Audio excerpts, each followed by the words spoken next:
There are few bigger franchises than Dragon Ball, spanning for almost 40 years and being able to cross continental bounds. Akira Toriyama's fantastic creation moved beyond its typical avenues of entertainment thanks to the advent of certain mediums unable to capture the spirit of his works, including video games. Thanks to the way Dragon Ball and its sequels have been presented in its base form, Dragon Ball games have mostly stayed in the realm of fighters or retelling the herald stories and arcs loved and at times loathed by the fan base. Wanting something different from a Dragon Ball video game, developer Dimps looked at the current gaming landscape and figured out how Dragon Ball could fit in a PvP asymmetrical environment. What came of this idea is now known as Dragon Ball The Breakers, a 7 vs 1 multiplayer experience that produced multiple betas, including the last 2 that yours truly enjoyed a lot. Though the entertainment for a short time during those betas was there, a general uneasiness about the game's longevity and potential use of microtransactions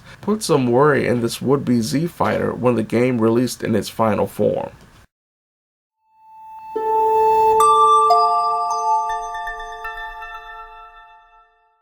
The initial explanation of what makes up the Breaker's mechanics is hastily introduced via a skippable tutorial where adult-age Trunks explains how a temporal seam anomaly has allowed the likes of Frieza, Cell, and Majin Buu to enter the world. Trunks and various other humans are occupying, including a player-created avatar via the rather minuscule character crafting items available. It is also through the tutorial players are told how to generally overcome the fearsome foes, be it through science or hand-to-hand combat.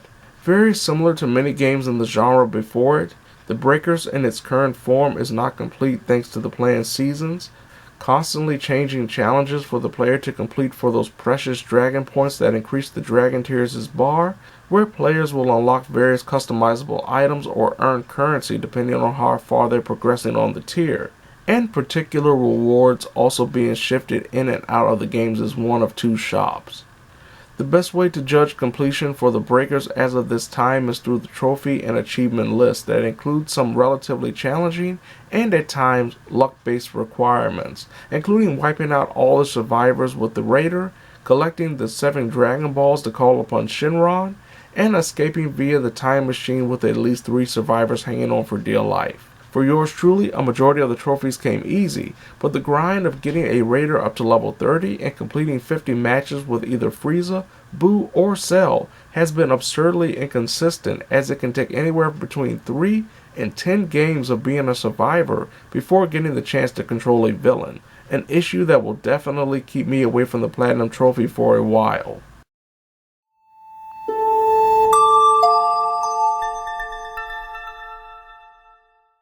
Though the tutorial does explain the Breaker's general gameplay mechanics for the survivor, a lot about how to succeed or fail a mission, no matter what side of the seam the player is on, comes through trial and error upon playing multiple rounds. Survivors have several avenues to win, but they all take time and can be ineffective depending on how well the Raider is both gathering energy to evolve and discovering the locations of every active survivor. The survivor's first main objective is finding 5 power keys, with each being associated with a particular zone of the map, A, B, C, D, and E. When a survivor finds one of the keys, any other survivor, including the initial finder, can set up the key in its designated spot. With at least 4 keys stationed, the Super Time Machine appears on the map that, when fully activated, obliterates the Raider from all time and space, at least until the next round. The Super Time Machine isn't the be-all end-all in terms of survivor success, as the Raider can also destroy the Super Time Machine. If the Super Time Machine isn't activated in the first 10 or so minutes of the round's 15-minute time limit, though the in-game clock ticks down a lot faster than in real life, Trunks will announce the arrival of stations where a smaller time machine can be called upon for an escape. Unlike the Super Time Machine, the escape-oriented time machines can't take much damage, including a couple of key blasts from the Raider.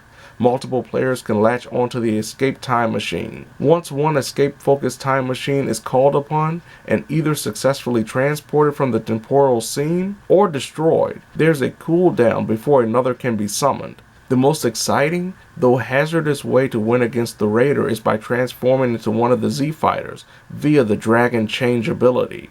As survivors go around the map, there will be blue and red boxes holding various items, including weapons like one-use rocket launchers that stun-hit raiders, barrier restoration canisters to prevent a quick death after falling to a raider once in the round. Survivors have only 2 knockdowns by a raider before they die, and power cubes that fill up the survivor's dragon change meter. When the dragon change meter reaches level 1 of 3, it can be activated so the player can either fight the raider or make a high-powered escape that needs a cooldown before the mode is utilized again, with the option of finding or buying cooldown drinks at one of the vending machines placed around a map. Waiting for the dragon change meter to recharge is reduced. Fighting the raider, however, presents one of the game's biggest problems, as the mechanics for fighting are not very good, featuring a swirling camera, finicky lock-on system, mid-fight animations that remove the raider from sight without stun-locking the foe, and prevents adjustment of, say, a special beam cannon projectile, so it'll hit its target, and the general rock-paper-scissors-like clashes. The combat leaves a lot to be desired, and something that really can't be updated beyond fundamental changes to the overall presentation. Combat is made worse by the fact energy is essentially the survivor's temporary health when in Dragon Change mode, and being hit drains survivor energy tremendously even at level 4, a level that can only be obtained by summoning Shenron via the Dragon Balls. Dragon Balls are usually found in the aforementioned item boxes and rescued Namekian citizens. The raider, however, has a significant pool of health and unlimited energy, with a cooldown timer connected to the raider's special attacks being the only thing stopping a raider player from obliterating a single survivor quicker than normal. Thankfully for survivor players, charged survivors en masse can usually stop a level 2 or even 3 raider if everything goes perfectly. Dragon Change settings tie into the abilities and skills of the player's character. In the main hub, players can switch out Z-Fighter spirits and put them into one of the 3 available slots associated with the created character's Dragon Change. Depending on the slot position, the player will not only transform into that character when Dragon Change is activated, but also have active and passive abilities and a super attack associated with that chosen Dragon Ball character. For example, putting Gohan with the Flying Nimbus active ability and the Kamehameha super attack in the 3rd slot will provide the player the option to call upon the Flying Cloud when not in Dragon Change mode at all times, minus the cooldown time, while giving the player a Kamehameha blast attack if the player activates their Dragon Change once the meter reaches level 3. While active skills are both player chosen and used when moving around a map, passive abilities work all the time for a player's avatar, including a grade 3 Piccolo providing a greater barrier to avoid a survivor's downfall when attacked by a raider. All the survivor's skills and abilities are upgradable via Super Warrior spirits gained through match completion and moving up the Dragon tier ladder. Sadly, most of the active skill upgrades only reduce the cooldown timer by 1/10 to 1/2 of a second, something that may mean absolutely nothing in terms of waiting, considering some skills like calling the Saiyan escape pod has a cooldown time of 3 minutes. The skills and abilities system brings to light the game's biggest flaw: microtransactions. It is through the Spirit Siphon that the game's gambling system is presented. The Spirit Siphon system allows players to spend currency to purchase draws, featuring the Z-Fighters who are graded on rarity levels, rated up to 5 stars. While players can use the money or zenny earned from playing the game, the cost for one Siphon summon is up to 15,000 zenny. Zenny is obtained when smashing objects or opening up boxes during a gameplay session, and when completing a match with a better match result grade, garnering more zenny. On the opposite end of the Siphon summoning pricing is TP tokens. TP tokens use costs only 150 per Siphon, but the amount given to the player through just gameplay is minuscule after every time the player's character levels up, while a Siphon ticket is offered for every 5 levels, and certain completion levels on the Dragon tier.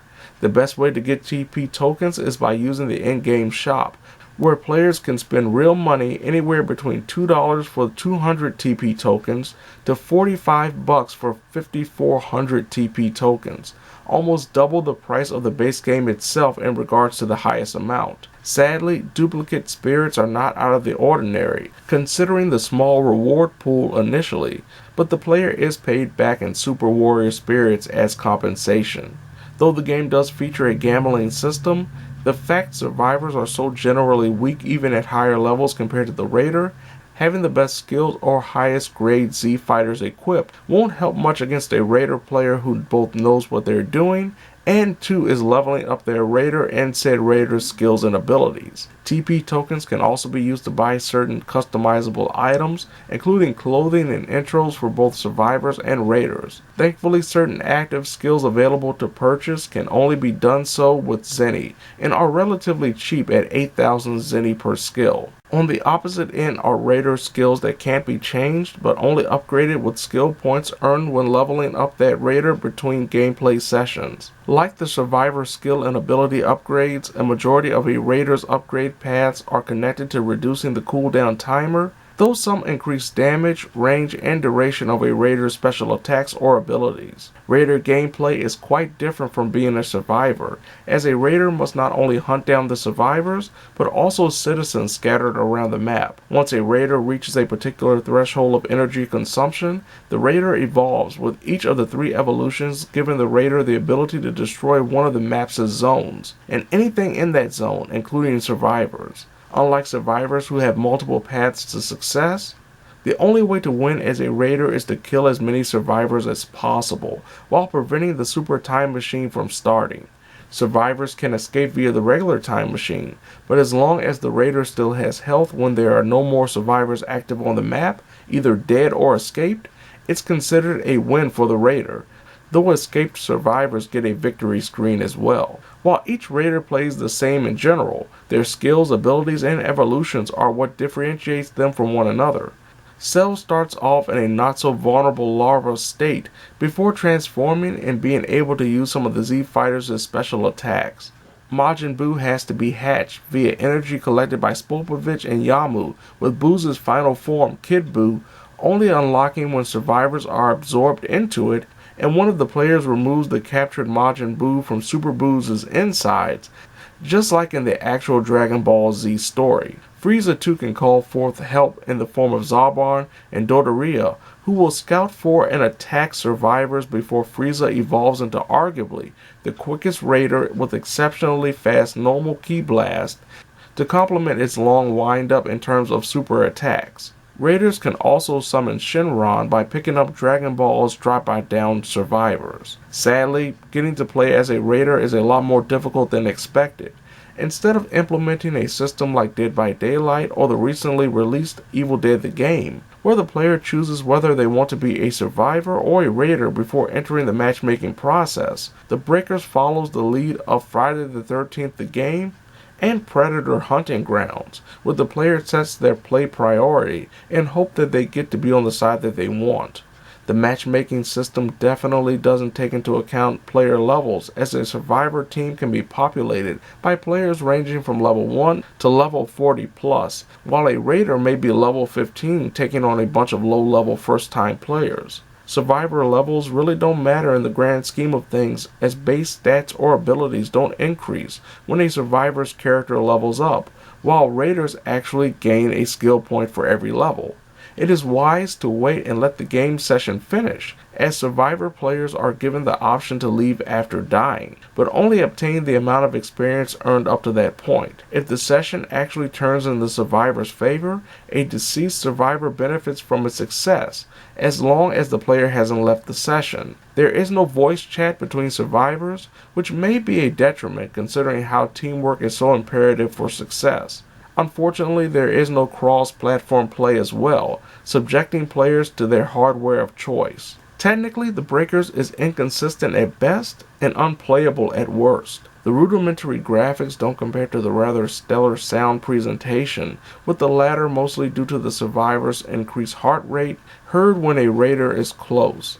Stability is a mixed bag. Moments such as infinite loading screens, raiders glitching out due to players leaving or disconnecting, and even the in-game clock getting stuck while the raider goes on a killing spree surprisingly happened a lot more than expected even in the first week of release, considering how long the game was in beta form. There were also times when only 6 survivors would be chosen to start a game, putting the survivor team one person short, whereas many hands are needed to stop a raider player. Though it appears that the game is setting up a story adding to the Dragon Ball lore or even presenting itself as a non-canonical offshoot, there really isn't any meat to chew on in terms of the narrative after the initial presentation via the tutorial. Depending on how the survivors succeed or fail in their mission to escape or annihilate the raider, a short cutscene will play to end a session, and the player is transported back to the floating island similar to Kami's Lookout to do it all over again. The few characters also on the base spout 1 or 2 lines of dialogue, and that's it in terms of a story. Even though this is a budget title, there is a lot to like and loathe about the Breakers, including the heart-pounding cat-and-mouse scenario and the distressingly implemented combat respectively. Hopefully, updates, patches, and general balancing will allow the Breakers to reach its potential.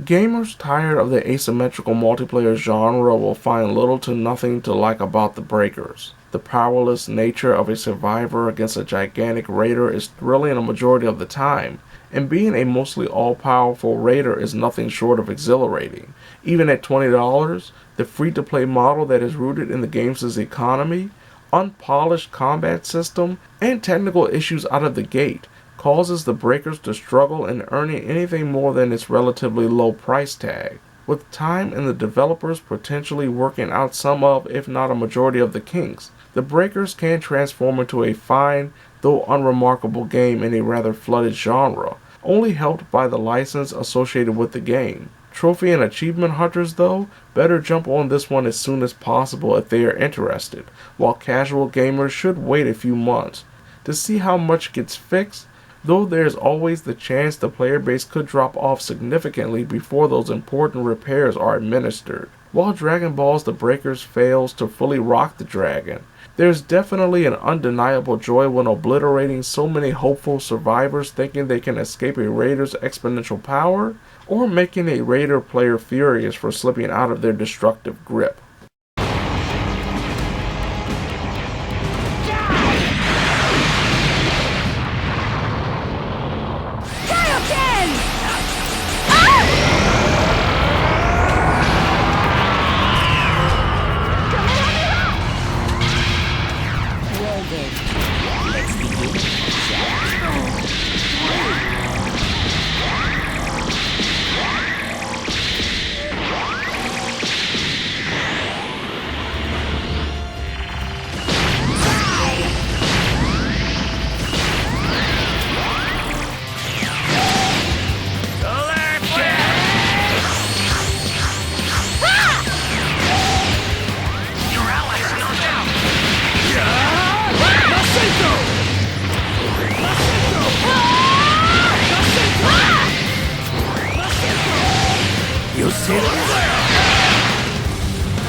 No one does this to me!